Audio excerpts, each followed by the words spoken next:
आगे क्वेश्चन है गीत गोविंद के रचयिता कौन है। ये क्वेश्चन बहुत पूछा जाता है हमेशा। गीत गोविंद के रचयिता कौन है? जयदेव। गीत गोविंद किसकी रचना है? जयदेव की। अगला है कैलाश मंदिर जो एलोरा में है। पहला क्वेश्चन तो यही पूछ लेता है कैलाश मंदिर कहां पर है, तो एलोरा में। एलोरा कहां? एलोरा की गुफाएं कहां? महाराष्ट्र में। यानी कि कैलाश मंदिर जो एलोरा महाराष्ट्र में है स्थित है, इसका निर्माण किसने कराया था? तो राष्ट्रकूटों ने कराया था, सबसे पहली बात। दूसरा क्वेश्चन ये भी पूछ लेता है एलोरा के मंदिरों का निर्माण किसने कराया था? तो राष्ट्रकूटों ने। एलोरा के मंदिरों का निर्माण किसने कराया था? राष्ट्रकूटों ने। और कैलाश मंदिर जो एलोरा महाराष्ट्र में है उसका निर्माण किस शासक ने कराया था? तो राष्ट्रकूट वंश का शासक था जिसका नाम था कृष्णदेव प्रथम।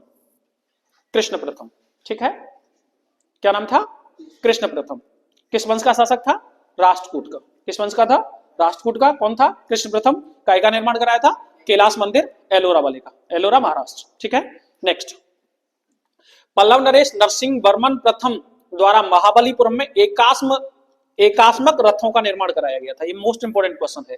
एकास्मक रथों का निर्माण कहां किया गया था? एकास्मक रथों का निर्माण कहां किया गया था? महाबलीपुरम में। महाबलीपुरम कहां पर है? गलत। महाबलीपुरम तमिलनाडु। महाबलीपुरम कहां पर है? तमिलनाडु में है। महाबलीपुरम तमिलनाडु में एकास्म रथों का निर्माण कराया गया था नरसिंह वर्मन देव प्रथम के द्वारा। किसके द्वारा? नरसिंह वर्मन देव प्रथम के द्वारा। और नरसिंह वर्मन देव प्रथम कौन से वंश का शासक है? पल्लव वंश का। कौन से वंश का है? क्वेश्चन सारे डील हो गए। एकास्मक रथों का निर्माण कहां किया गया है? महाबलीपुरम में। महाबलीपुरम कहां है? तमिलनाडु में। किसने निर्माण कराया है? नरसिंह वर्मन देव प्रथम ने। और नरसिंह वर्मन देव प्रथम किस वंश का शासक है? तो पल्लव वंश का। क्लियर है? एकास्मक रथों का मतलब ये यहां पर जो पांडवों के लिए रथ बनाए गए थे उनकी बात की गई है, ठीक है। नेक्स्ट, नागार्जुन जो कनिष्क के समय का प्रसिद्ध बौद्ध धर्माचार्य था। नागार्जुन कौन था? ये क्वेश्चन पहले तो ये पूछता है नागार्जुन किस धर्म से संबंधित है, या नागार्जुन कौन था? तो बौद्ध धर्मानुयायी था। नागार्जुन कौन था? तो बौद्ध धर्मानुयायी था। वो बौद्ध धर्मानुयायी में कौन थे? आचार्य यानी कि टीचर थे, है ना। और किसके समकालीन थे नागार्जुन? नागार्जुन किसके समकालीन थे? कनिष्क के। नागार्जुन किसके समकालीन थे? कनिष्क के। हाँ जी। नेक्स्ट, कबीर संत, कवि और समाज सुधारक थे। कबीर का जन्म लहरतारा के पास 1398 ईस्वी में ज्येष्ठ पूर्णिमा को हुआ था।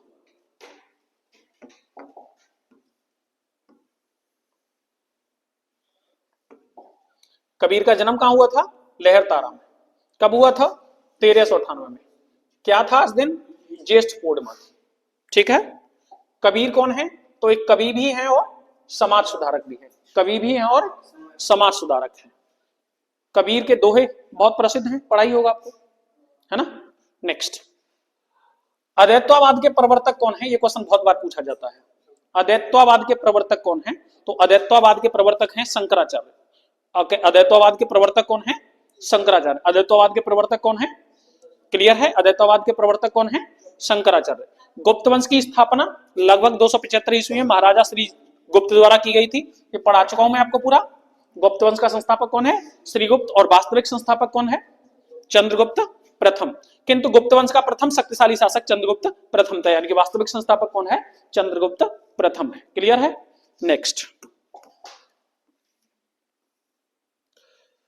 चंद्रगुप्त द्वितीय को विक्रमादित्य की उपाधि दी गई थी। और ये विक्रमादित्य की उपाधि क्यों दी गई थी इसको? क्योंकि इसने क्या किया था? शकों को पराजित किया था,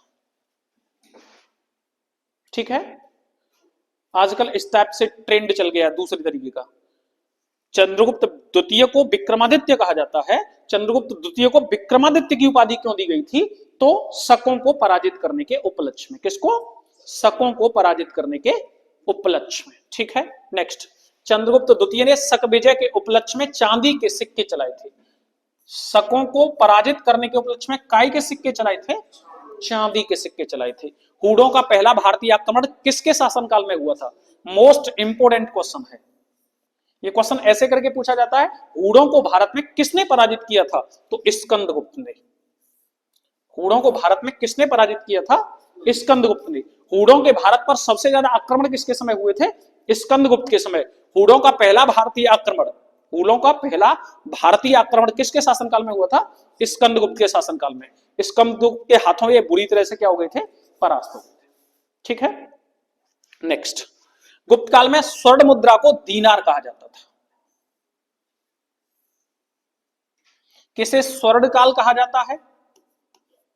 किसे स्वर्ण काल कहा जाता है? तो गुप्त युग को किसे कहा जाता है? और गुप्त युग में किसके शासनकाल को कहा जाता है? चंद्रगुप्त विक्रमादित्य के को। किसके को कहा जाता है? चंद्रगुप्त विक्रमादित्य के को। और इसी के समय में जो मुद्रा चलाई गई थी स्वर्ण मुद्रा, इसको क्या कहते थे? दीनार। इसको क्या कहते थे? दीनार। ठीक है, दीनार क्या थी? तो स्वर्ण मुद्रा थी। क्या थी? स्वर्ण मुद्रा, जिसे चलाने का श्रेय किसको जाता है? चंद्रगुप्त विक्रमादित्य को। क्लियर है? नेक्स्ट, अगला क्वेश्चन, प्रमुख भारतीय शासक हैं और उनकी उपाधियां दी गई हैं। बिंदुसार को और किस नाम से जाना जाता है? अमित्रघात। अमित्रघात का मतलब क्या होता है? अमित्रघात का मतलब क्या होता है? अमित्र, मित्र से अ यानी कि बैरी, बैरी मतलब दुश्मन, दुश्मनों को पराजित करने वाला, अमित्रघात, दुश्मनों को पराजित करने वाला। ठीक है, अशोक को और किस नाम से जाना जाता है? बहुत मोस्ट इंपोर्टेंट क्वेश्चन है ये। देवनाम प्रिय और प्रियदर्शी। अशोक को किस नाम से जाना जाता है? देवनाम प्रिय और प्रियदर्शी। कहीं भी अशोक के अभिलेखों में नाम अशोक नहीं मिलता है, केवल नाम मिलता है देवनाम प्रिय या प्रियदर्शी। देवताओं का प्रिय शासक या प्रियदर्शी जनता का प्रिय शासक। ठीक है, नेक्स्ट, समुद्रगुप्त को किस नाम से जाना जाता है? लक्ष्मी दोहित्र, क्योंकि इसकी जो माता थी वो लिच्छवियों की राजकुमारी थी, लिच्छवियों की राजकुमारी थी। चंद्रगुप्त प्रथम के बारे में मैंने तुम्हें बताया था। चंद्रगुप्त प्रथम ने गुप्त साम्राज्य का विस्तार सेम कैसे किया था? जैसे किसने किया था? सबसे पहली बार भारत में मगध साम्राज्य का संस्थापक किसको कहा जाता है? बिंबिसार। बिंबिसार ने अपने साम्राज्य का विस्तार किस माध्यम से किया था? वैवाहिक संबंधों के माध्यम से। कैसे? सेम वैसे ही चंद्रगुप्त प्रथम ने भी अपने साम्राज्य का विस्तार कैसे किया था? वैवाहिक संबंधों के माध्यम से। उसने 3 शादियां की थी अलग अलग राज्यों से, और उन अलग अलग राज्यों में एक प्रमुख राज्य था उस समय पर लिच्छवी। लिच्छवी शासन की जो राजकुमारी थी उससे उत्पन्न हुआ था उसका पुत्र, जिसका नाम था समुद्रगुप्त। ठीक है, इसीलिए समुद्रगुप्त को और किस नाम से जाना जाता था? लिच्छवी दोहित्र।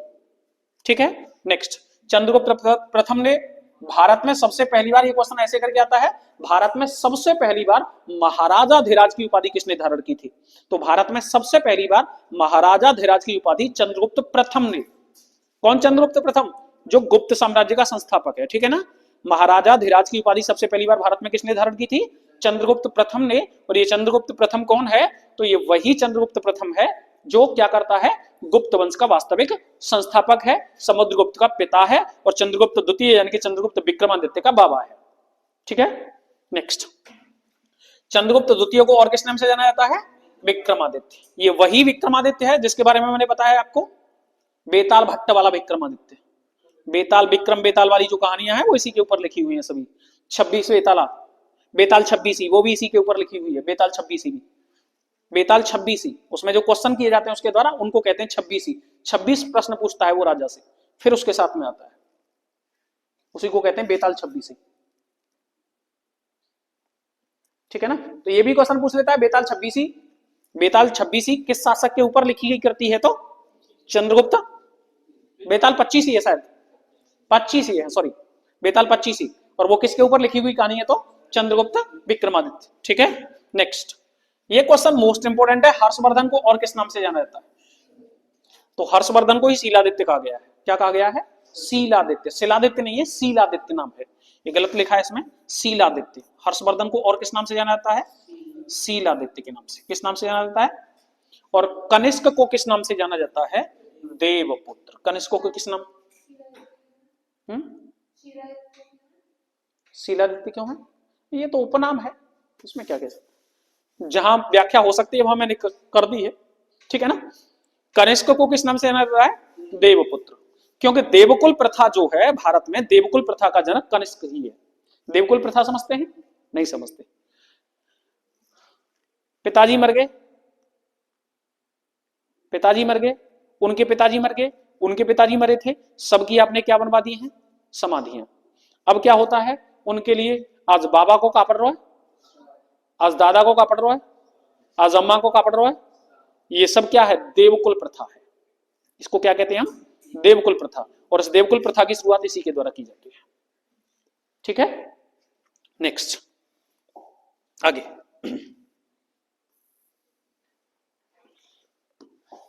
सती प्रथा का प्रथम अभिलेखीय साक्ष्य 510 ईस्वी में एरड अभिलेख में प्राप्त होता है। मोस्ट इंपोर्टेंट क्वेश्चन है, सती प्रथा का सबसे पहली बार अभिलेखीय साक्ष्य कौन सा है?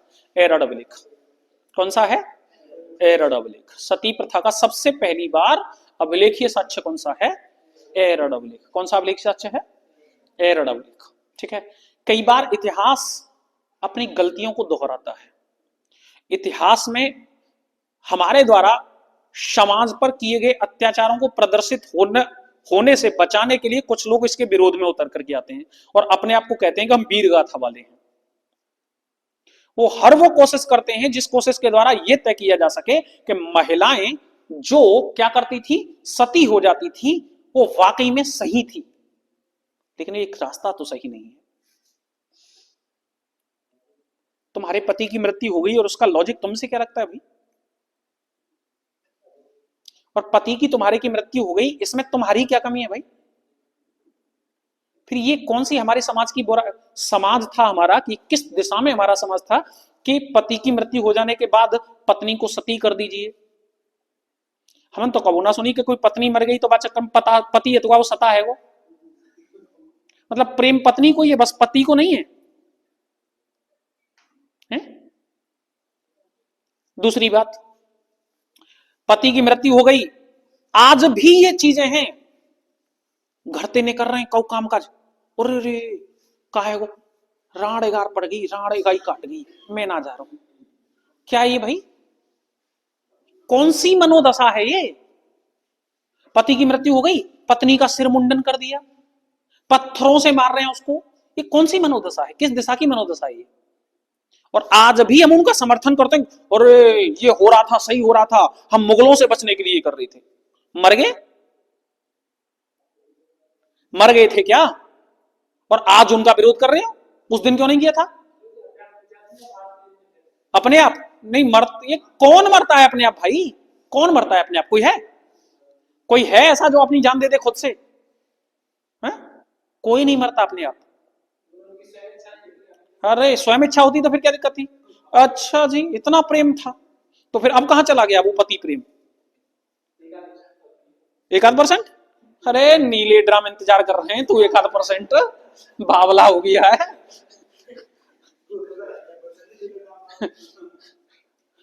नेक्स्ट, ठीक है ना? तो सती प्रथा का सबसे पहला अभिलेखी साक्ष्य कहां मिलता है? एरड़ में। ठीक है, नेक्स्ट, गुप्त संवत का प्रवर्तक किसको कहा जाता है? मोस्ट इंपोर्टेंट क्वेश्चन है ये भी। गुप्त संवत की शुरुआत किसने की थी? चंद्रगुप्त प्रथम ने। गुप्त संवत की शुरुआत किसने की थी?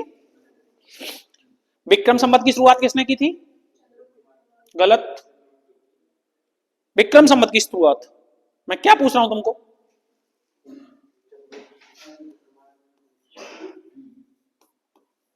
विक्रम संवत की शुरुआत किसने की थी? राजा विक्रमादित्य ने ना। ये राजा विक्रमादित्य अलग है। जब तक तो चंद्रगुप्त द्वितीय का नाम भी नहीं है। चंद्रगुप्त विक्रमादित्य आ रहा है 500 के आसपास, और ये हूणों को विक्रम संवत की स्थापना कब हुई थी? 57 ईसा पूर्व में।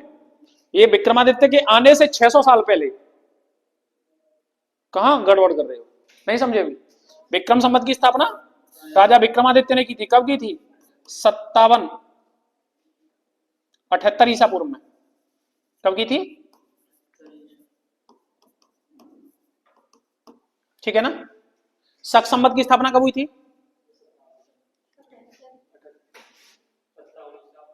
ईसवी में। शक संवत की स्थापना 57 ईसवी में किसके द्वारा की गई थी? कनिष्क। कनिष्क के राज्यारोहण की तिथि को क्या कहा जाता है? कनिष्क के राज्यारोहण की तिथि को क्या कहा जाता है? शक संवत की शुरुआत। भारत का राष्ट्रीय पंचांग किस पर आधारित है? इसी शक संवत पर आधारित है। इसी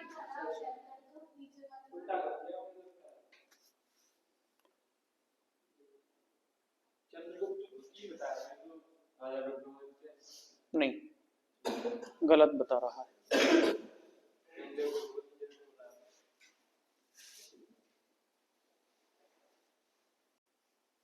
ठीक है ना, वो एक गलती हो गई थी थोड़ी सी जो भी मैं बता रहा था। तो हम क्या कह रहे थे, एक तो विक्रम संवत, तो विक्रम संवत की डेट गलत हो गई थी। विक्रम संवत की डेट क्या है? 57 ईसा पूर्व। और विक्रम संवत का संस्थापक कौन है? राजा विक्रमादित्य। कौन है? राजा विक्रमादित्य। और ये कहां का रहने वाला है? शासक कहां का है ये? उज्जैन का। कहां का शासक है? उज्जैन का। और इसने विक्रम संवत की स्थापना क्यों की थी? क्यों की थी? कारण क्या था? तो इसने क्या किया था? शकों को पराजित किया था। शकों को पराजित। और कहां वाले शकों को? कहां वाले शकों को पराजित किया था? तो मथुरा वाले शकों को पराजित किया था। कौन से वाले शकों को पराजित किया था? मथुरा वाले शकों को। ठीक है, एक और क्वेश्चन पूछ लेता है, विक्रम संवत को और किस नाम से जानते हैं? तो विक्रम संवत को मालवा संवत के नाम से भी जानते हैं। किस नाम से जानते हैं? मालवा संवत। ठीक है, जस्ट इसके 135 वर्ष बाद, कितने वर्ष बाद? 135 वर्ष बाद 78 ईस्वी में, कब? 78 ईस्वी में कनिष्क के राज्यारोहण की तिथि को कौन से संवत की शुरुआत माना जाता है? शक संवत। और शक संवत ही क्या है? भारत का राष्ट्रीय पंचांग है। शक संवत ही भारत का क्या है? राष्ट्रीय पंचांग है। ठीक है, इसके कुछ समय बाद 319 ईस्वी में, कब? 319 ईस्वी में। कई जगह इतिहास में वर्णन मिलता है 320 में। कब? चंद्रगुप्त प्रथम गद्दी पर बैठता है, कई जगह इतिहास कहता है 319 में, कई जगह कहता है 320 में। तो इस पर बहुत ज्यादा कंफ्यूजन मत होना, बस ऐसे ध्यान रखना कि गुप्त संवत की शुरुआत करता कौन है। तो ध्यान रखिएगा, गुप्त संवत का प्रवर्तक या संस्थापक कौन है? चंद्रगुप्त प्रथम है। और उसी दिन से गुप्त संवत की शुरुआत मानी जाती है जिस दिन से चंद्रगुप्त प्रथम गद्दी पर बैठता है। ठीक है, नेक्स्ट, तोरामढ़ भारत पर दूसरे हूण आक्रमणकार का नेता था। ये क्वेश्चन पूछ लेता है, तोरामढ़ कौन था? तो तोरामढ़ हूण था। कौन था? हूण था। ठीक है, नेक्स्ट, राष्ट्रकूट वंश की स्थापना 736 ईस्वी में दंती दुर्ग ने की थी। इसको ध्यान रखिएगा, ये पूछता है राष्ट्रकूट वंश का संस्थापक कौन है? राष्ट्रकूट वंश का संस्थापक कौन है? तो दंती दुर्ग। राष्ट्रकूट वंश का संस्थापक कौन है? दंती दुर्ग। और उसने अपनी राजधानी कहां बनाई थी? ये भी मोस्ट इंपोर्टेंट क्वेश्चन है। मान्यखेत। कहां बनाई थी? कहां बनाई थी? मान्यखेत है। मान्यखेत कहां पड़ता है वर्तमान में? महाराष्ट्र वाले पोर्शन में। ठीक है, कहां पड़ता है? महाराष्ट्र वाले पोर्शन में। कौन से वंश के शासक अपने नाम के पहले अपनी माता का नाम जोड़ते थे? बताया था मैंने, शातवाहन। शातवाहनों का संस्थापक कौन था? सिमुख। सातवाहनों का संस्थापक कौन था? और सातवाहनों की राजधानी क्या थी? प्रतिष्ठान। सातवाहनों की राजधानी क्या थी? प्रतिष्ठान। क्लियर है ना? ये कुछ ऐसे पॉइंट हैं जो हमेशा पूछता ही पूछता है। राष्ट्रकूट वंश का संस्थापक दंती दुर्ग, सातवाहन वंश का संस्थापक सिमुख। क्लियर है? क्लियर है ना? राष्ट्रकूटों की राजधानी मान्यखेत और सातवाहनों की राजधानी प्रतिष्ठान। नेक्स्ट, 7वीं सदी में ह्वेनसांग। कौन? ह्वेनसांग नालंदा विश्वविद्यालय गया और इसी के समय कुलपति आचार्य शीलभद्र वहां पर क्या कर रहे थे? शिक्षा प्रदान कर रहे थे। ये अपने यहां वर्णन देता है कि जब वो नालंदा विश्वविद्यालय गया था उस समय नालंदा विश्वविद्यालय में कौन से धर्म की शिक्षा दी जाती थी? तो बौद्ध धर्म की। कौन से धर्म की शिक्षा दी जाती थी? बौद्ध धर्म की। ह्वेनसांग किसके शासनकाल में भारत आया था? हर्षवर्धन के में, ये बताए थे, है ना? किसके शासनकाल में आया था? हर्षवर्धन के। क्लियर है? चंद्रगुप्त द्वितीय के शासनकाल में कौन आया था? फायान। कौन आया था? फायान। और चंद्रगुप्त मौर्य के शासनकाल में कौन आया था? मेगास्थनीज। कौन आया था? क्लियर है? कोई दिक्कत तो नहीं इनमें? चलिएगा नेक्स्ट, विक्रमशिला विश्वविद्यालय की स्थापना पाल शासक धर्मपाल ने की थी। ये क्वेश्चन मैं कई बार करा चुका हूं आपको। क्लियर है? भारत का नहीं बल्कि पूरी दुनिया का सबसे प्राचीन विश्वविद्यालय कौन सा है? तक्षशिला। तक्षशिला का संस्थापक कौन है? भरत के पुत्र राजा तक्ष। उसके बाद दूसरा कौन सा है? नालंदा विश्वविद्यालय। और नालंदा विश्वविद्यालय का संस्थापक कौन है? कुमारगुप्त प्रथम। कुमारगुप्त कौन से? प्रथम। और तीसरा कौन सा है भारत में? विक्रमशिला विश्वविद्यालय। और विक्रमशिला विश्वविद्यालय का संस्थापक कौन है? धर्मपाल। कौन से वंश का है? पाल वंश का है। और कहां का शासक है ऐसे पूछ लेता है तो बंगाल और बिहार वाले एरिया का शासक है। कौन से का? बंगाल और बिहार वाले एरिया का शासक है। नेक्स्ट,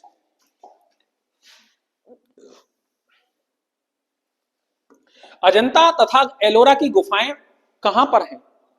ध्यान रखिएगा, ये भी पूछ लेता है अजंता की गुफाएं कहां, एलोरा की गुफाएं कहां? दोनों महाराष्ट्र में हैं। अजंता की भी और एलोरा की भी, दोनों कहां हैं? महाराष्ट्र में है। और महाराष्ट्र में किसके पास में है? औरंगाबाद के पास। सूफी संप्रदाय किस धर्म से संबंधित है? इस्लाम से। गोमतेश्वर की मूर्ति कहां पर है? कई बार बता दिया मैंने आपको, ये कर्नाटक में श्रवणबेलगोला में। मोहम्मद साहब के जन्मदिन के रूप में मनाया जाने वाला पर्व कौन सा है? ये कल भी क्वेश्चन कराया था हमने। ईद ए मिलादुन नबी। मीनाक्षी मंदिर कहां पर है? तमिलनाडु में, मदुरई में। किसको समर्पित है बताए थे? भगवान शिव और मां पार्वती को, जिसमें मां पार्वती की आंखें कैसी बनाई गई हैं?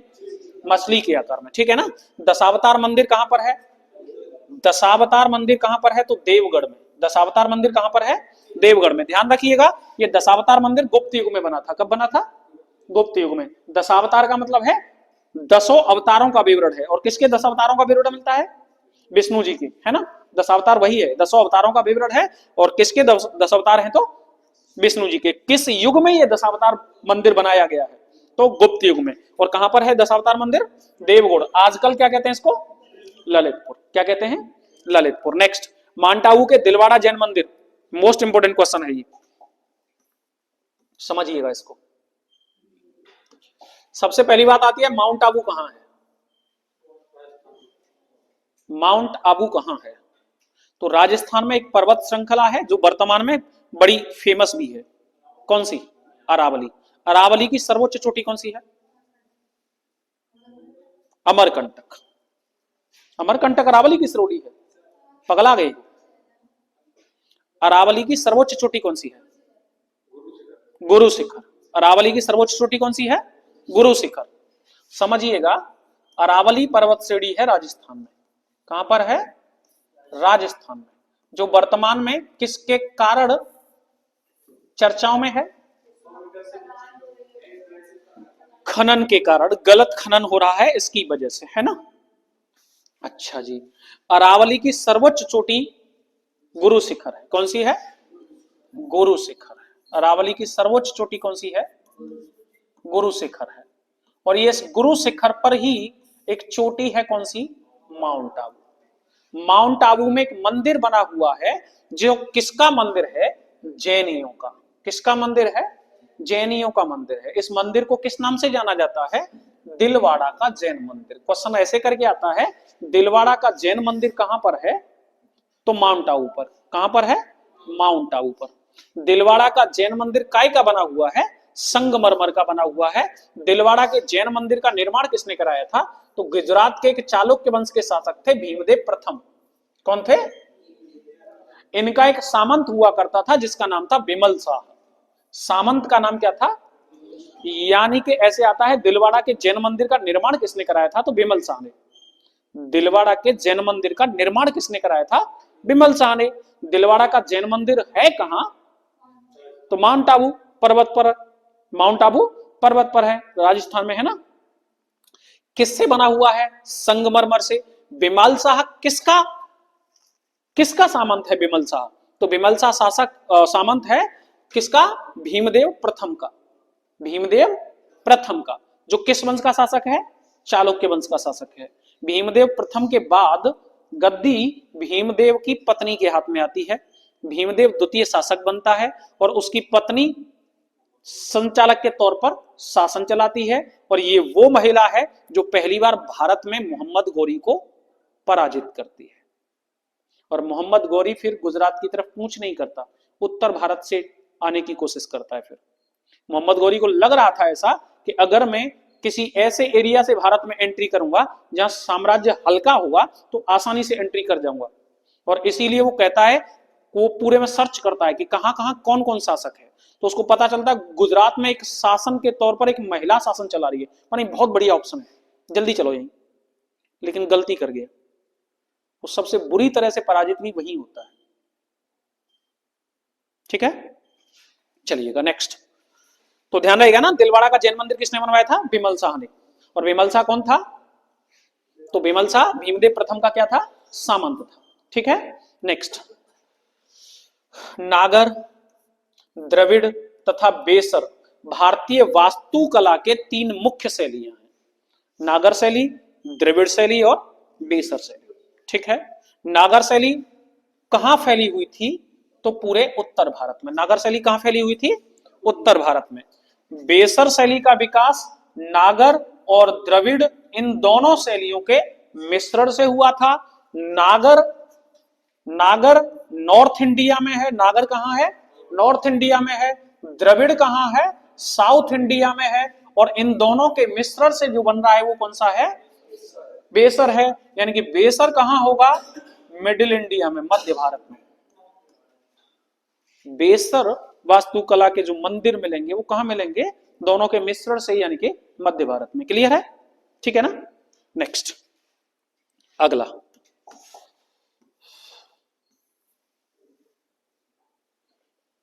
उड़ीसा स्थित कोणार्क मंदिर सूर्य देवता को समर्पित है। ये क्वेश्चन कई बार पूछा जाता है। कोणार्क मंदिर कहां पर है? उड़ीसा। कोणार्क मंदिर कहां पर है? उड़ीसा में। कहां पर है? उड़ीसा में। किसको समर्पित है? सूर्य देवता को समर्पित है। किसको समर्पित है? सूर्य देवता को समर्पित है। किसे ब्लैक पैगोडा के नाम से जाना जाता है? Black pagoda. किसको ब्लैक पैगोडा के नाम से जाना जाता है? सूर्य मंदिर को। कौन से को? कोणार्क के सूर्य मंदिर को। कौन से को? कोणार्क के सूर्य मंदिर को। कोणार्क के सूर्य मंदिर का निर्माण किसने कराया था? नरसिंह वर्मन प्रथम। कोणार्क के सूर्य मंदिर यानी कि ब्लैक पगोड़ा का निर्माण किसने कराया था? नरसिंह वर्मन प्रथम ने। नरसिंह वर्मन प्रथम ने। किसने कराया था? नरसिंह वर्मन प्रथम ने। ठीक है, अंकोर वाट का मंदिर कहां पर है? कंबोडिया में। अंकोर वाट का मंदिर कहां पर है? कंबोडिया में। खजुराहो, कौन? खजुराहो मध्य प्रदेश के छतरपुर जिले में स्थित है। कहां पर है? खजुराहो के मंदिर कहां हैं? ऐसे पूछता है, खजुराहो के मंदिर कहां हैं? एमपी में है। खजुराहो के मंदिर कहां हैं? एमपी में है। और एमपी में कौन से जिले में है? छतरपुर जिले में। चार मीनार कहां स्थित है? चार मीनार कहां है? पीछे भी क्वेश्चन कर चुके हैं, कहां है? हैदराबाद में। चार मीनार कहां है? क्लियर है? कोई दिक्कत इसमें? नेक्स्ट आगे बात करते हैं।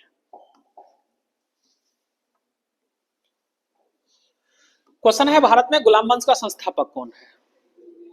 तो भारत में गुलाम वंश का संस्थापक है कुतुबुद्दीन ऐबक। यही क्वेश्चन पूछ लेता है, भारत में दिल्ली सल्तनत की स्थापना किसने की थी? गलत। भारत में दिल्ली सल्तनत का संस्थापक, तो भारत में दिल्ली सल्तनत का संस्थापक है मोहम्मद गौरी।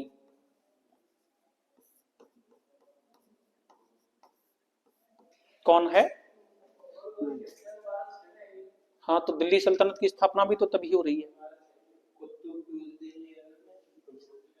बस करो, मैं सब बता रहा हूं, घबराओ मत, देखते रहो थोड़ी देर, ये भूल जाओ। अब मैं कुछ पढ़ा रहा हूं, वहां आ जाओ। दिल्ली सल्तनत का संस्थापक मोहम्मद गौरी है। दिल्ली सल्तनत की स्थापना 1206 ईस्वी में हुई थी। दिल्ली सल्तनत का शासन 1526 ईस्वी तक चलता है। मोहम्मद गौरी अपने एक दास, मोहम्मद गौरी के 3 दास थे, यलदौज, कुबाचा और कुतुबुद्दीन ऐबक।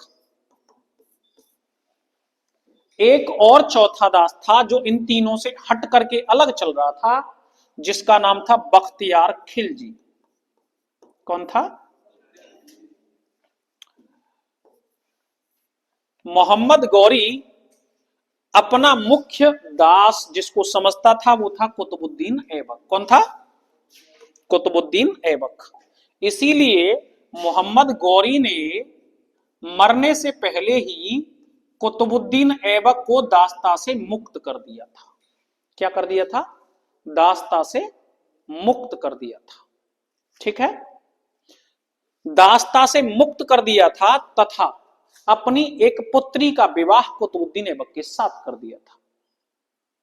इस वजह से गौरी के बाद सत्ता किसके हाथ में आने वाली थी? कुतुबुद्दीन ऐबक के हाथ में आने वाली थी। किसके हाथ में आने वाली थी? कुतुबुद्दीन ऐबक के हाथ में आने वाली थी। 1206 में मोहम्मद गौरी की आकस्मिक मृत्यु हो गई। इस वजह से सत्ता किसके हाथ में चली गई? सीधी कुतुबुद्दीन ऐबक के हाथ में चली गई। ठीक है ना? किसके हाथ में चली गई? कुतुबुद्दीन ऐबक के हाथ में चली गई। कुतुबुद्दीन ऐबक ने दिल्ली सल्तनत के सबसे पहले वंश गुलाम वंश की स्थापना की। काय की स्थापना की? चूंकि 1206 में दिल्ली सल्तनत की शुरुआत हुई और दिल्ली सल्तनत की शुरुआत के साथ ही मोहम्मद गौरी की मृत्यु हो गई, इस वजह से वास्तविक संस्थापक के तौर पर किसको याद रखा जाता है? कुतुबुद्दीन ऐबक को। दिल्ली सल्तनत का संस्थापक पूछेगा तो मोहम्मद गौरी है और वास्तविक संस्थापक पूछेगा तो कुतुबुद्दीन ऐबक है। जैसे गुप्त वंश का संस्थापक पूछेगा तो श्रीगुप्त है, लेकिन वास्तविक संस्थापक पूछेगा तो चंद्रगुप्त प्रथम है। समझ गए दोनों में अंतर? दूसरी बात, अब दूसरी बात करिए। गुलाम वंश की स्थापना की किसने? कुतुबुद्दीन ऐबक ने। दिल्ली सल्तनत है, गुलाम वंश है। दिल्ली सल्तनत का सबसे पहला वंश कौन सा है? गुलाम वंश है। नाम गुलाम वंश क्यों है? क्योंकि इसमें कुतुबुद्दीन ऐबक जो था वो एक गुलाम था। किसका गुलाम था? कुतुबुद्दीन ऐबक का गुलाम था इल्तुतमिश। कुतुबुद्दीन ऐबक का गुलाम कौन था? इल्तुतमिश का गुलाम था बलबन।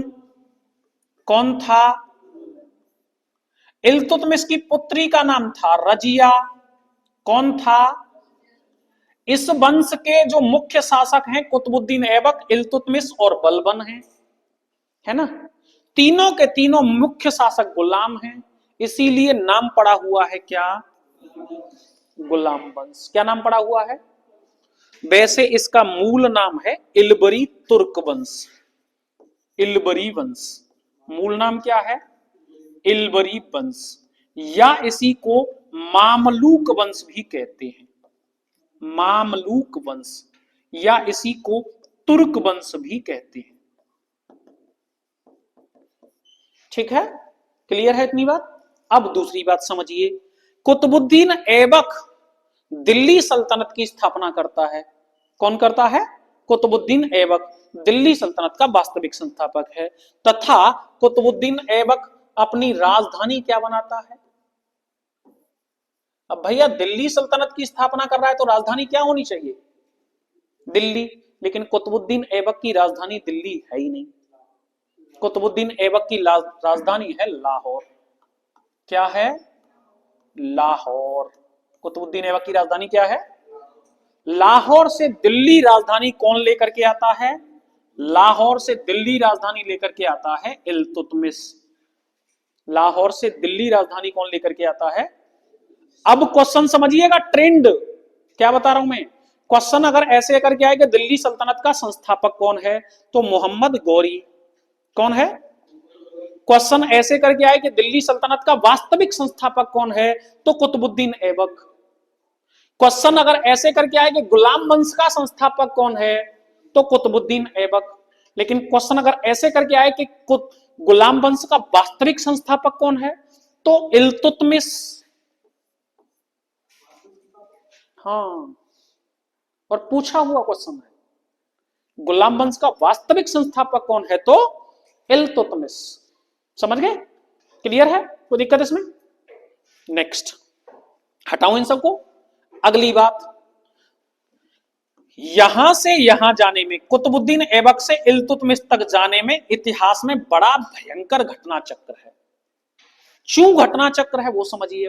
वो घटना चक्र इसलिए है कि दिल्ली सल्तनत का संस्थापक मोहम्मद गौरी है मोहम्मद गौरी का दास कुतुबुद्दीन ऐबक है, यलदौज है, कुबाचा है और बख्तियार खिलजी है।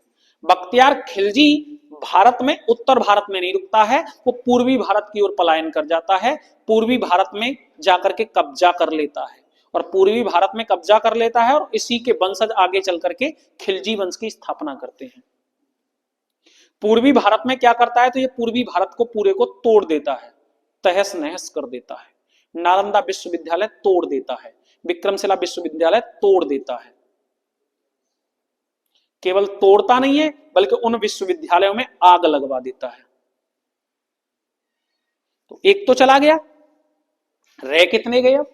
एक तो चला गया दूसरे इलाके में, अब एक चला गया दूसरे इलाके में, तो रह गए भैया ये तीन। कितने रह गए? तीन। ठीक है।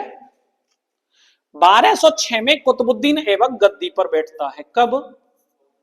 1210 में कुतुबुद्दीन ऐबक की पोलो खेलते समय घोड़े से गिर करके मृत्यु हो जाती है।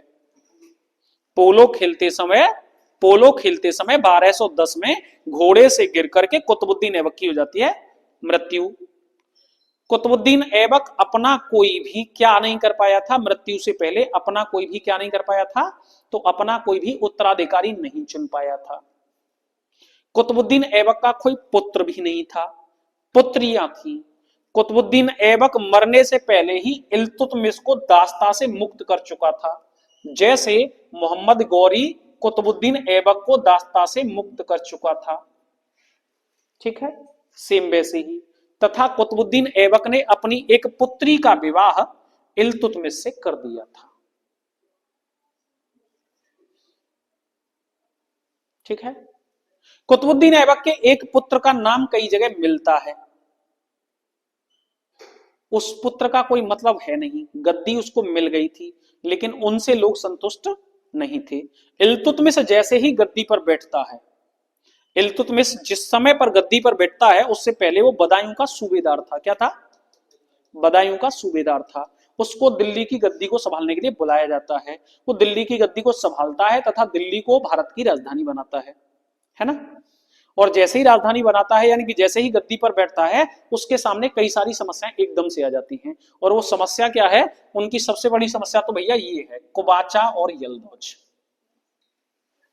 भाई मोहम्मद गौरी के दास हैं कुतुबुद्दीन ऐबक, बख्तियार खिलजी, कुबाचा और यलदौज। तो ये आपस में चारों भाई हुए, एक तरह से हुए कि नहीं हुए?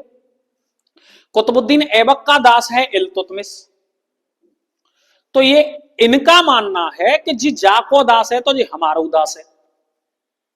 और कोई भी जिंदा रहते हुए अपने दास को कैसे शासक बना देगा? नहीं बनाएगा। अब दास को शासक नहीं बना सकता तो इसका मतलब क्या है? यलदौज और कुबाचा दोनों खिसिया गए, और जब दोनों खिसिया गए तो उन्होंने कहा कि शासक तो हम बनेंगे। जनता बोली इल्तुतमिश को रहने दो, स्ट्रांग व्यक्ति है। इन्होंने कहा नहीं भाई, पहले बनेंगे तो हम, चूंकि जितो हमारा दास है, जी कैसे बन जागो। तो उसने कहा कि नहीं भाई, ये दास नहीं रहा है, ये दास्ता से मुक्त हो चुका है। कुतुबुद्दीन ऐबक इसको पहले ही दास्ता से मुक्त कर चुका है, अपनी पुत्री का विवाह इसके साथ कर चुका है, इसे बदायूं का सूबेदार बना चुका है। तो बाने पहले इसलिए नहीं लड़े क्योंकि उनको थोड़ी नहीं पता था कि इसको शासक बना देंगे। उनको तो ये लग रहा था कि उसके पुत्र को शासक बना देंगे, इल्तुतमिश उसको, कुतुबुद्दीन ऐबक को। एक नाम मात्र का पुत्र है, कुछ नहीं है, उसका कोई मतलब नहीं है, उसको शासक बना देंगे। उसको ये थोड़ी नहीं पता था कि ऐसा करेंगे। परिणामतः क्या हुआ? विरोध हुआ, और विरोध में बात निकल करके आई कि इल्तुतमिश को इसलिए शासक बना देना चाहिए क्योंकि इल्तुतमिश कुतुबुद्दीन ऐबक का दामाद भी है। यलदौज और कुबाचा की बस इतनी सी बात कि हाँ तो का है लियो। यलदौज जिस समय पर कुतुबुद्दीन ऐबक की मृत्यु हुई है उस समय पर 60 वर्ष का है। कितने वर्ष का? 60 वर्ष के यलदौज ने क्या किया? कुतुबुद्दीन ऐबक की 2 पुत्रियों से विवाह कर लिया। यहाँ पे तो एक ही है, 2 एमओ पे अब बना हुआ। नहीं समझे? 2 पुत्रियों से विवाह कर लिया। और कुबाचा ने क्या किया? कुतुबुद्दीन ऐबक की बहन से विवाह कर लिया। नहीं मैं तो जी जाऊं, पहले मुंह बनाओ। इस तरीके का विद्रोह फैलता है। बाकी बहुत कहानी है, फिर उसको समझाने से कोई मतलब नहीं है, हम केवल क्वेश्चनों पर फोकस करते हैं। ऑटोमेटिक हमारे क्वेश्चन इतने हैं कि समझ में आ गए होंगे कि किस तरीके से आ रहे हैं, ठीक है ना, क्लियर है, कोई दिक्कत तो नहीं, यहाँ आराम से हो जाएगा। यानी कि हमसे कहेगा गुलाम वंश का संस्थापक कौन है, तो हम क्या कह देंगे, कुतुबुद्दीन ऐबक। हमसे कहेगा गुलाम वंश का वास्तविक संस्थापक कौन है, तो इल्तुतमिश, ठीक है। दिल्ली सल्तनत का संस्थापक कौन है, तो मोहम्मद गौरी, कौन है, और दिल्ली सल्तनत का वास्तविक संस्थापक कौन है, तो कुतुबुद्दीन ऐबक। चारों क्लियर हैं। अगली बात,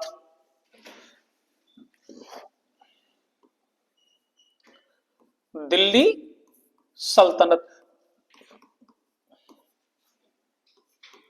जिसका संस्थापक कुतुबुद्दीन ऐबक है की राजधानी क्या है, लाहौर।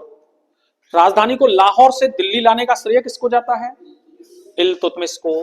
दिल्ली सल्तनत का समय क्या है, 1206 से 1526। दिल्ली सल्तनत काय में बटा हुआ है, 1 2 3 4 5 वंशों में। दिल्ली सल्तनत काय में बटा हुआ है, वंशों में। कौन कौन से वंश हैं, गुल खिला तुगलक संग लोदी। गुल खिला तुगलक संग लोदी। गुल मतलब गुलाम वंश, खिला यानी कि खिलजी वंश, तुगलक यानी कि तुगलक वंश, संग यानी कि सैयद वंश, लोदी लोदी वंश। गुल खिला तुगलक संग लोदी, क्लियर है। गुलाम वंश का समय 1206 से 1290। खिलजी वंश का समय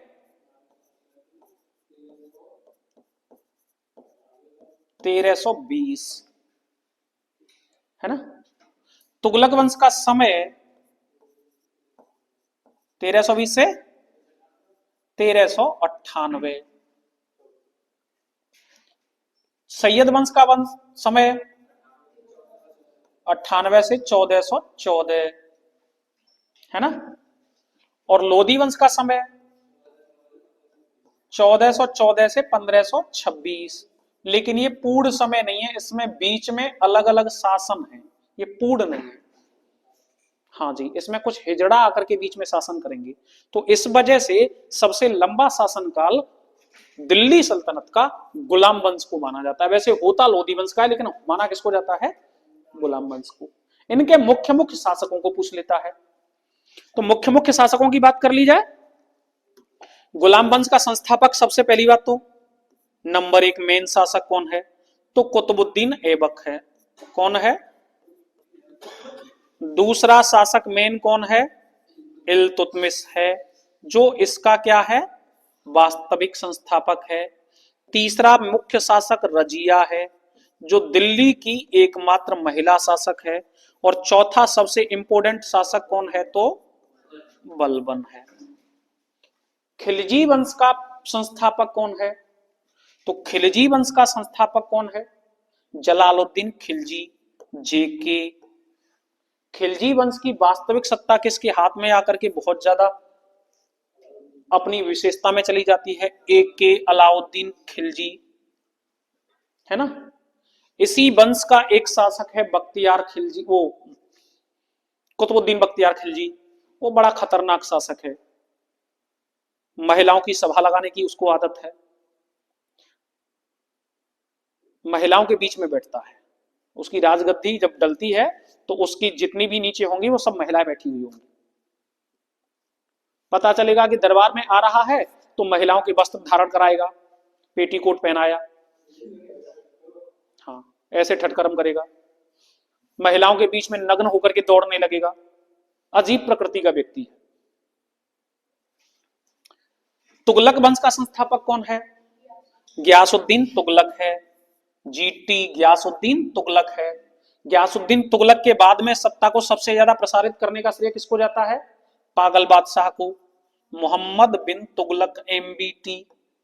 और मोहम्मद बिन तुगलक की सत्ता को आगे लेकर के कौन जाता है, फिरोज शाह तुगलक, FST। इसके बाद यहां भी कोई बहुत बड़ा नाम नहीं मिलता। सैयद वंश का संस्थापक कौन है, बताओ फटाफट से, हैं? खिज्र खां। सैयद वंश का संस्थापक कौन है, खिज्र खां। भारत में तैमूर लंग का आक्रमण होता है और तैमूर लंग अपने सेनापति खिज्र खां को छोड़ करके चला जाता है और वही शासन की बागडोर संभालता है। ठीक है, इसमें यही एक मेन व्यक्ति है। लोधी वंश में बात करें तो लोधी वंश का संस्थापक कौन है, बहलोल लोधी। बहलोल लोधी। और बहलोल लोधी के पुत्र का नाम क्या है, लोधी वंश का अंतिम शासक कौन है, गलत गलत गलत गलत गलत।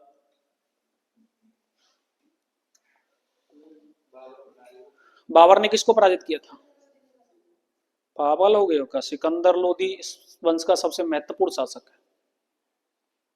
बाबर ने किसको पराजित किया था पानीपत के प्रथम युद्ध में, इब्राहिम लोधी को। तो दूसरा जो सबसे महत्वपूर्ण है वो है कौन, सिकंदर लोधी। कौन है, और सिकंदर लोधी के बाद जो सबसे अंतिम है वो कौन है, इब्राहिम लोधी। और इब्राहिम लोधी 1526 में पानीपत के प्रथम युद्ध में बाबर से हो जाएगा पराजित, और पराजित होते ही तुरंत दिल्ली सल्तनत हो जाएगा समाप्त और भारत में शुरुआत हो जाएगी मुगल वंश की। क्लियर है, ये चीजें इतनी दिमाग में रहेंगी, कोई दिक्कत तो नहीं है इनमें। ठीक है, अब हम आगे बढ़ते हैं किक करके।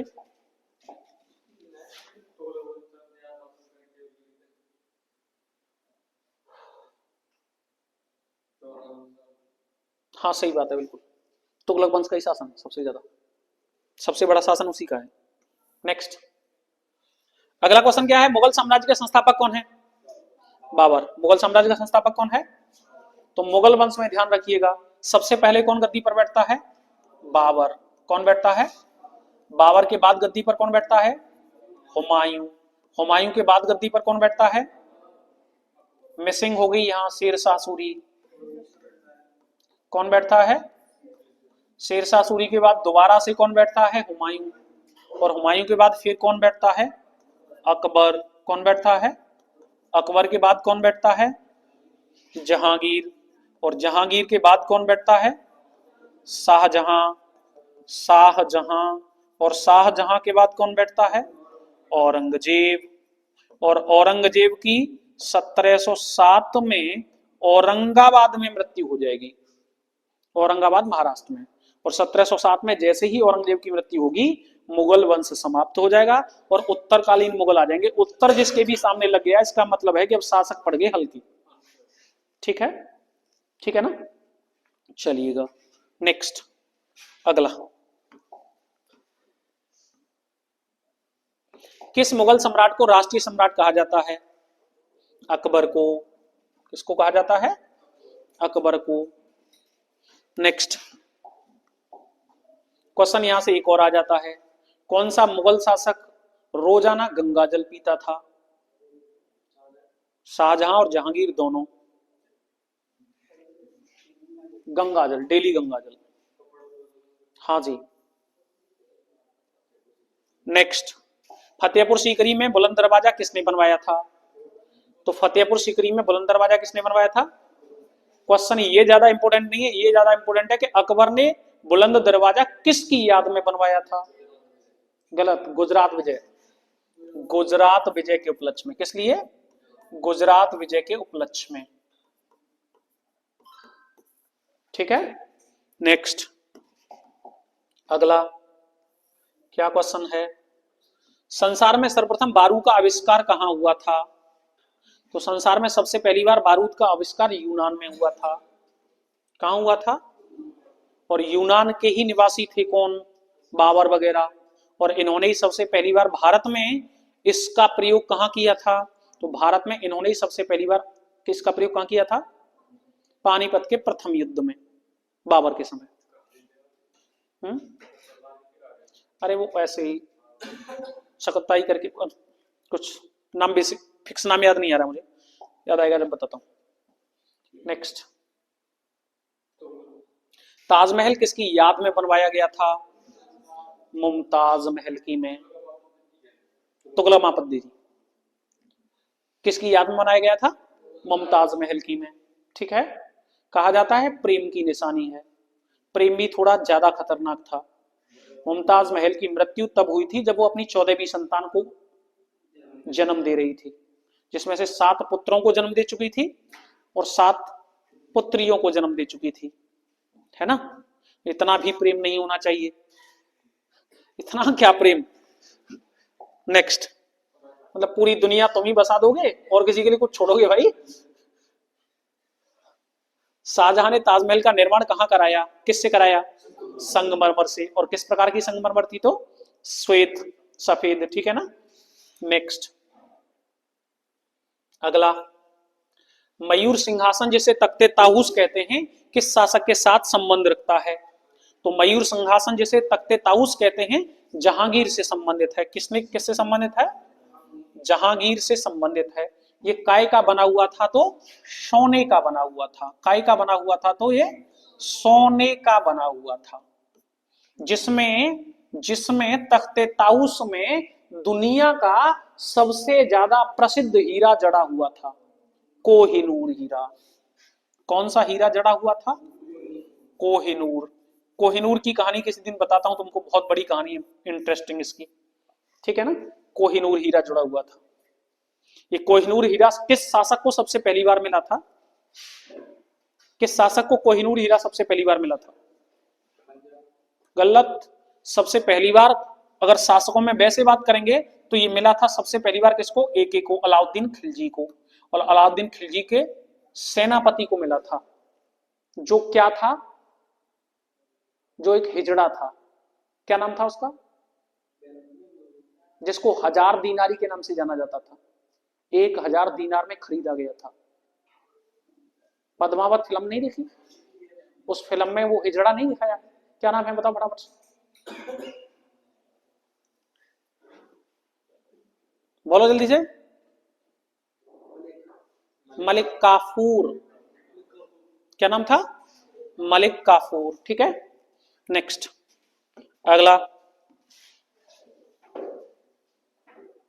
तुलसीदास निम्नलिखित में से किसके शासनकाल में रहते थे? सही बात है, इनमें से अकबर के शासनकाल में तुलसीदास रहते थे। नेक्स्ट, अगला, दिल्ली का लाल किला किसने बनवाया था? दिल्ली का लाल किला बनवाया था शाहजहां ने। किसने बनवाया था? शाहजहां ने। और दिल्ली का लाल महल किसने बनवाया था?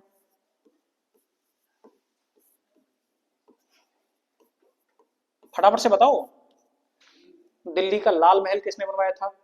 बलबन ने। दिल्ली का लाल महल किसने बनवाया था? बलबन ने। आगरा का लाल किला किसने बनवाया था? अकबर का। आगरा का लाल किला किसने बनवाया था? अकबर ने। अकबर ने कहां का लाल किला बनवाया था? आगरा का। लाहौर का लाल किला किसने बनवाया था? लाहौर का लाल किला भी किसने बनवाया था? शाहजहां ने। किसने? लाहौर का लाल किला भी किसने बनवाया था? इलाहाबाद का लाल किला किसने बनवाया था? तो इलाहाबाद का लाल किला भी शाहजहां ने बनवाया था। किसने बनवाया था?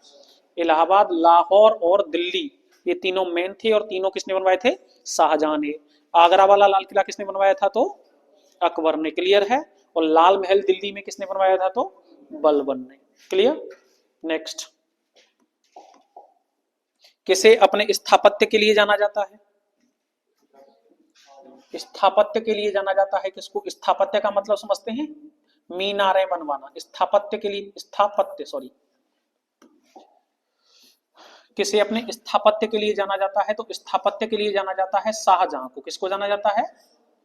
क्लियर है। किसे अपनी चित्रकारी के लिए जाना जाता है? चित्रकारी के लिए किसको जाना जाता है? जहांगीर को। किसे अपनी चित्रकारी के लिए जाना जाता है? किसके शासनकाल को मुगल काल का स्वर्ण युग कहा जाता है? मुगल काल का स्वर्ण युग कहा जाता है अकबर का शासनकाल। स्वर्ण युग किसके शासनकाल को मुगल काल का स्वर्ण युग कहा जाता है? अकबर के शासनकाल को। ठीक है, ठीक है ना। नेक्स्ट आगे।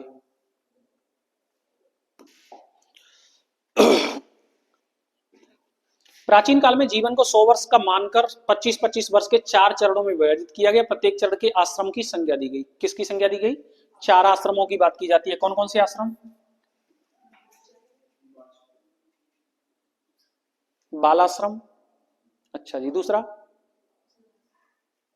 शिक्षा का, तीसरा गृहस्थ का, और चौथा सन्यास का, है ना। पहला बचपन का, बालपन का, बालाश्रम, दूसरा शिक्षा का, तीसरा गृहस्थी जीवन, और चौथा सन्यास का। नेक्स्ट, श्रृंगेरी, बद्रीनाथ, द्वारका एवं पुरी स्थित चारों मठों का निर्माण किसने कराया था? श्रृंगेरी जगह है, 4 मठ हैं हमारे। कितने मठ हैं? 4। हमारे चारों मठों का निर्माण किसने कराया है? शंकराचार्य ने। किसने कराया है? शंकराचार्य ने। कहां कहां है? एक संग्रेमी, दूसरा बद्रीनाथ, एक तीसरा द्वारका, और चौथा पुरी। पुरी मतलब कहां? ओडिशा। द्वारका मतलब कहां? गुजरात। बद्रीनाथ मतलब कहां? उत्तराखंड। और श्रृंगेरी मतलब कहां? तमिलनाडु। कहां? अब देखिएगा, 1 2 3 4, 1 2 3 4, चारों दिशाओं में भारत के 4 मठ हैं। और चारों कहां हैं? उत्तर, दक्षिण, पूर्व, पश्चिम। के लिए हाँ जी। अब प्रत्येक मठ का एक शंकराचार्य होता है, ठीक है ना। ठीक है। नेक्स्ट, अगला, प्रसिद्ध संत ज्ञानेश्वर महाराष्ट्र के प्रारंभिक भक्तों में से एक थे। क्वेश्चन ऐसे करके पूछ लेता है, ज्ञानेश्वर कहां के भक्त थे? तो महाराष्ट्र के। ज्ञानेश्वर कहां के भक्त थे? महाराष्ट्र के। अन्य भक्तों के नाम पूछ लेता है, यहां पर कई बार पूछता है, तो याद रखिएगा कि आप नाम, एक तुकाराम,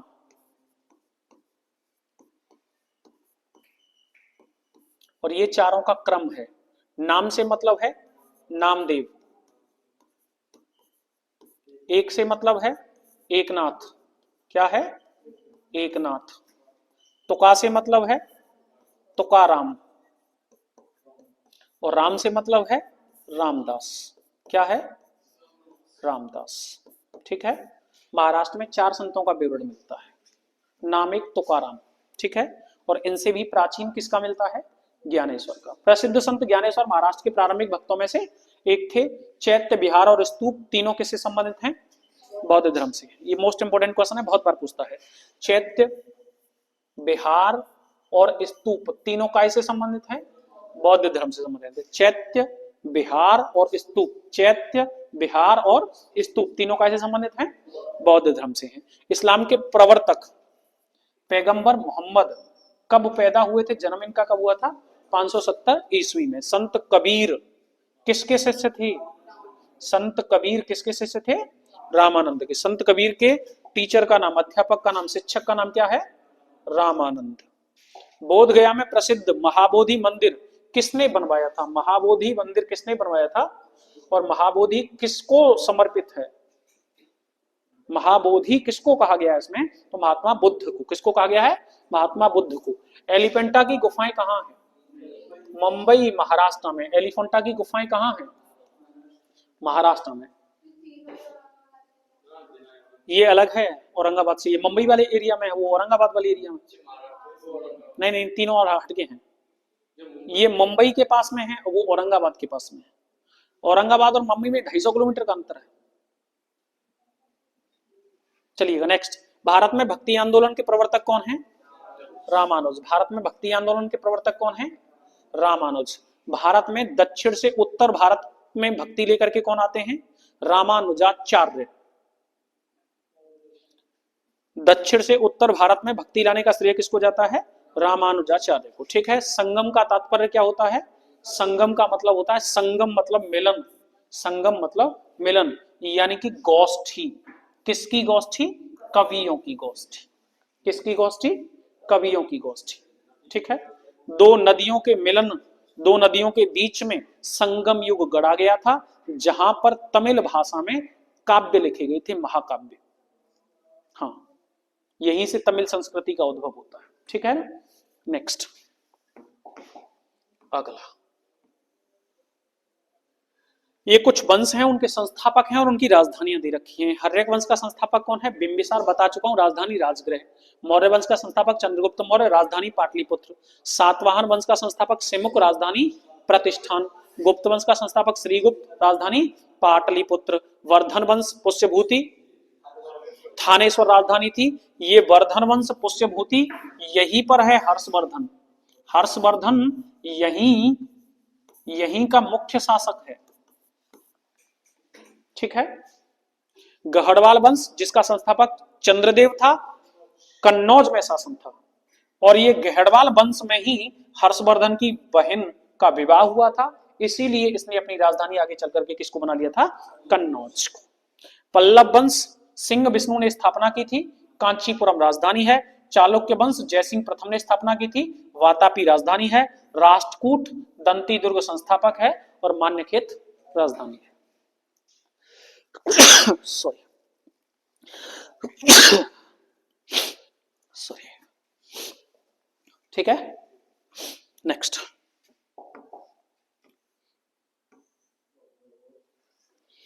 कोई बात ना। संगम युग में दक्षिण भारत में पांड्य राजाओं के संरक्षण में 3 संगम आयोजित किए गए थे। ये क्वेश्चन बहुत बार पूछा जाता है। संगम की जो गोष्ठियां हुई थी वो किन राजाओं के संरक्षण में हुई थी? तो पांड्यों के में। संगम युग में दक्षिण भारत में 3 वंशों का वर्णन मिलता है, चोल, चेर और पांड्य। 3 वंशों का वर्णन मिलता है। कौन कौन? चोल, चेर और पांड्य। और इनमें अंत में जाकर के सबसे ज्यादा प्रसिद्ध हो गए थे कौन? चोल। चोल इतने प्रसिद्ध हो गए कि चोलों ने श्रीलंका तक को जीत लिया। श्रीलंका को जीतने वाले इसी वंश के शासक हैं, बाकी कोई भी श्रीलंका को नहीं जीत पाया था, चोल ही। और कौन था? राजेंद्र चोल प्रथम, राजेंद्र प्रथम, है ना।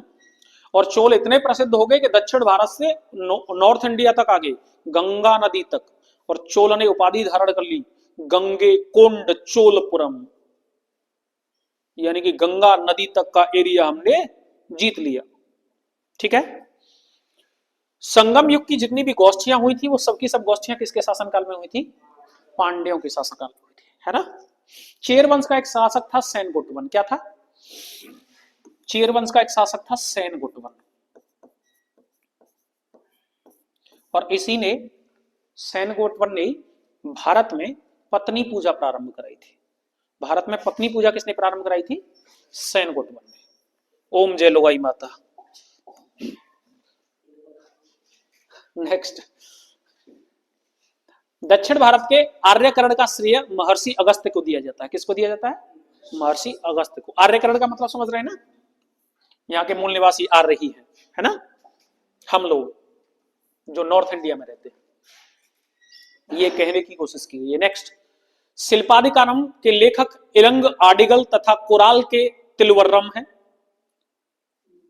चालुक्यों के शासनकाल में प्रायः महिलाओं को उच्च पदों पर नियुक्त किया जाता था।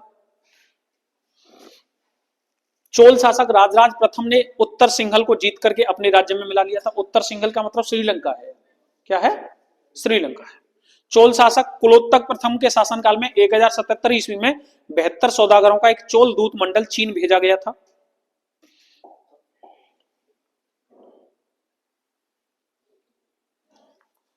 अश्वघोष की तुलना मिल्टन, गेटे, कांट और वाल्टेयर से की जाती है।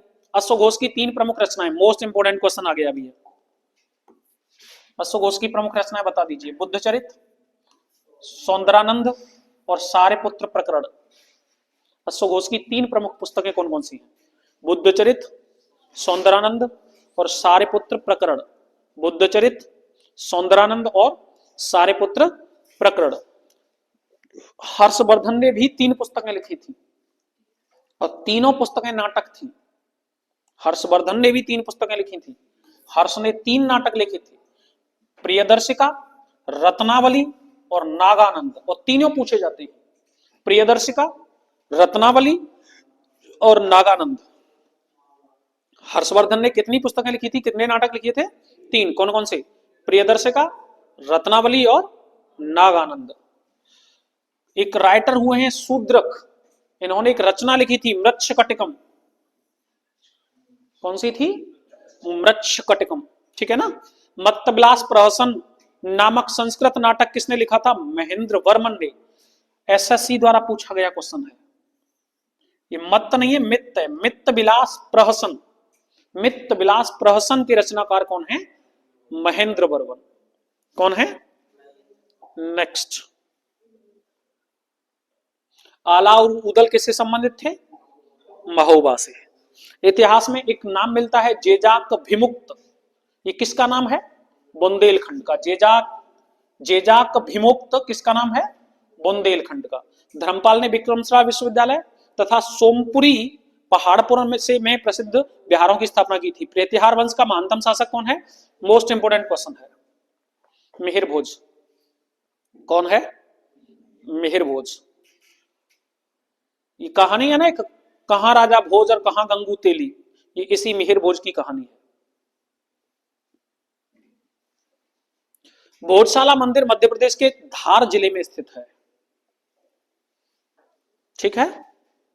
नेक्स्ट, कुछ मंदिर आ गए हैं। पुरी का जगन्नाथ मंदिर, पुरी का जगन्नाथ मंदिर, जगन्नाथ मंदिर किसने बनवाया था? अनंत वर्मन ने, गंग राजवंश से संबंधित था। कोणार्क का सूर्य मंदिर नरसिंह वर्मन देव प्रथम, मोस्ट इंपोर्टेंट है। किस वंश से संबंधित है? गंग राजवंश से। कंदरिया महादेव का मंदिर कहां पर है? खजुराहो में। कंदरिया महादेव का मंदिर कहां पर है? कंदरिया महादेव के मंदिर का निर्माण किसने कराया था? धंगदेव ने। किसने कराया था? और धंगदेव किस वंश का शासक था? चंदेल वंश का। किस वंश का शासक था? ठीक है। कंदरिया महादेव के मंदिर का निर्माण कहां किया गया है? खजुराहो में। खजुराहो के मंदिर किसने बनवाए थे? चंदेलों ने। खजुराहो के मंदिर किसने बनवाए थे? चंदेलों ने। चंदेलों ने और राष्ट्रकूटों ने, दोनों ने मिलकर बनवाए ये, ठीक है। मेनली चंदेलों ने बनवाए थे। और खजुराहो के कंदरिया महादेव मंदिर का निर्माण किसने कराया है? धंगदेव ने। कैलाश मंदिर कहां है? एलोरा। एलोरा कहां? महाराष्ट्र में। कैलाश मंदिर एरोला वाले का संस्थापक कौन है? कृष्ण प्रथम। किस वंश से है? एलिफेंटा के गुहा मंदिरों का निर्माण किसने कराया? राष्ट्रकूटों ने। तट मंदिर मामल्लपुरम में जो है, मामल्लपुर शैली, पांडवों के 5 मंदिर हैं वो मामल्लपुर शैली में तट मंदिर जिनको कहते हैं, किसने बनवाए थे? नरसिंह वर्मन द्वितीय ने। ये पल्लव वंश का था। किस वंश का था? पल्लव वंश का, ठीक है। कैलाश मंदिर जो कांची में है, कांची, कैलाश मंदिर जो कांची में है, इसका निर्माण किसने कराया था? नरसिंह वर्मन द्वितीय, पल्लव ने। बृहदेश्वर मंदिर, ये मोस्ट इंपोर्टेंट क्वेश्चन है। बृहदेश्वर मंदिर कहां पर है? तंजौर में। बृहदेश्वर मंदिर कहां पर है?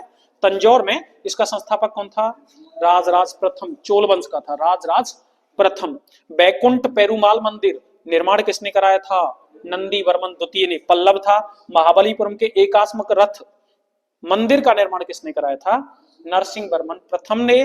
और मीनाक्षी मंदिर किसने बनवाया था? पांड्य। किसने बनवाया था? चलिए भाई, क्लियर है यहां तक?